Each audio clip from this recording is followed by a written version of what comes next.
pilsētai vajag ne tikai zaļus parkus, bet arī zaļāku sabiedrisko transportu.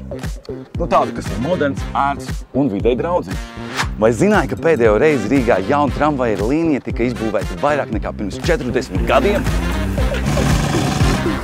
2025. gadu mēs varam atzīmēt kā vēsturisku brīdi,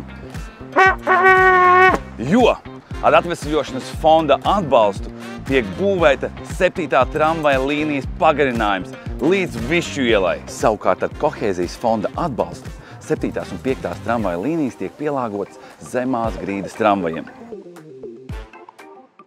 Kādas jaunas pārmaiņas tu esi ievērojusi pilsētas sabiedriskajā transportā? Zemās grīdas tramvajas ar to, ka vienā līmenī var iekāpt, nav jāceļ tas solis augšā. Kondicionieri, kas šajā laikā ļoti nodara.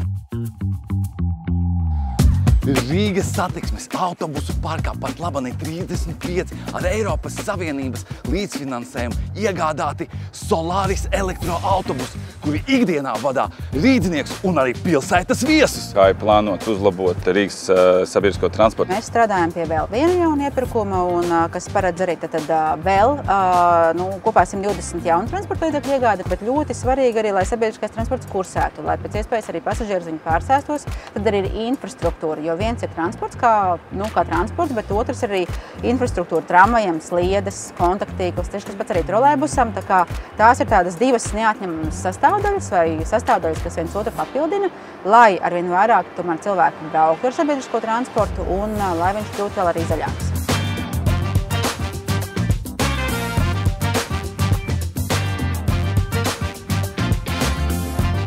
Kā tu pārliecinātu cilvēkus vairāk izmantot sabiedrisko transportu? Es teiktu viņiem, ka ar transportu ir, manuprāt, lētāk braukt, kā arī ātrāk, jo autobusiem ir sava josla un arī tramvajiem savas sliedes. Tā izskatās Eiropas zaļais kurs darbībā, un mēs visi tajā piedalāmies. Jo zaļāks sabiedriskais transports, jo zaļāka ikdiena mums visiem. Braucam kopā zaļāk!